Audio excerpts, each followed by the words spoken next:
ভাইয়া হ্যাঁ ভাইয়া আমার একটা এখানে 7 লাখ টাকা আছে ভাইয়া। রোববার বিকেলে নিজের ভেরিফাইড ফেসবুক থেকে ভিডিওটি পোস্ট করেন বিএনপির জাতীয় নির্বাহী কমিটির তথ্য ও প্রযুক্তি বিষয়ক সম্পাদক AKM ওয়াহিদুজ্জামান, যেখানে দেখা যায় জাতীয় নাগরিক পার্টি এনসিপির নেতা ইমামুর রশিদ এক নারীর কাছ থেকে 7 লাখ টাকা নিচ্ছেন।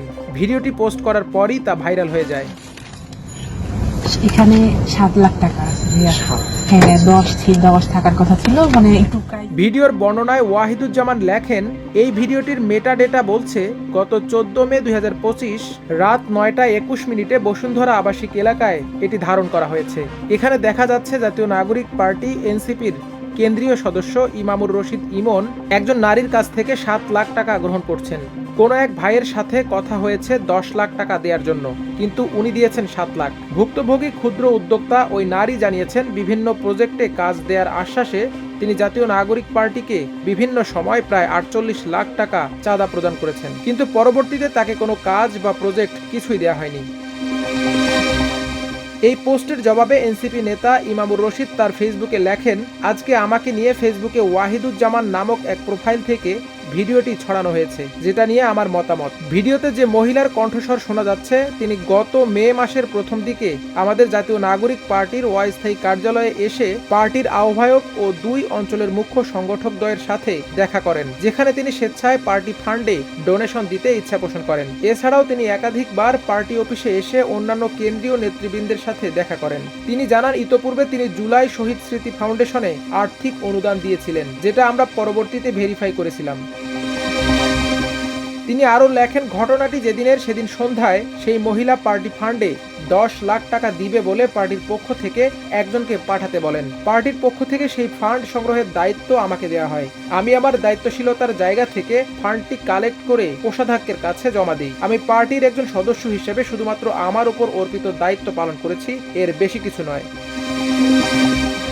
ইমামুর রশিদ লেখেন, রাজনৈতিক দলের সাংগঠনিক কার্যক্রম চালাতে যে কেউ আর্থিক অনুদান দিতে পারে, যা খুবই স্বাভাবিক একটি বিষয়। যতটুকু জানতে পেরেছি, পরবর্তীতে সেই মহিলা আমাদের পার্টির টপ লিডারদের কাছ থেকে তার ব্যক্তিগত কিছু অনৈতিক সুবিধা চেয়েছেন। পার্টির টপ লিডাররা মহিলাটিকে ব্যক্তিগত সুবিধা দিতে রাজি না হলে টপ লিডারদের সাথে তার দূরত্ব বাড়তে থাকে, যার পরিপ্রেক্ষিতে আজকে তিনি এই ভিডিওটা অন্যকে দিয়ে ছড়িয়েছেন। এখন আমরা বুঝতে পারছি যে তার উদ্দেশ্য আসলেই অসৎ ছিল এবং তিনি কোনো গোষ্ঠীর এজেন্ডা বাস্তবায়ন করার জন্য আমাদের সাথে সম্পর্ক স্থাপন করেছিলেন। তা না হলে তিনি কেন ডোনেশন দেওয়ার ভিডিওটি গোপনে ধারণ করেছিলেন? এনসিপির এ নেতা বলেন, আমাদের পার্টির পক্ষ থেকে তাকে কখনোই আগে অ্যাপ্রোচ করা হয়নি, বরং তিনি নিজে থেকেই ডোনেশন দেওয়ার জন্য পার্টিকে অ্যাপ্রোচ করেছেন এবং তিনি যা ডোনেশন দিবেন এই সংখ্যাটাও তার নিজের নির্ধারণ করে দেয়া। আমরা তাকে কোনো কিছুই বলিনি। আরেকটি বিষয়, জাতীয় নাগরিক পার্টি কখনো ডোনেশনের বিনিময়ে কোনো কিছু সহযোগিতা করার কমিটমেন্ট করেনি। এই অভিযোগটি মিথ্যা এবং তিনি যে 48 লাখ টাকা ডোনেশনের কথা উল্লেখ করেছেন সেই সংখ্যাটাও মিথ্যা।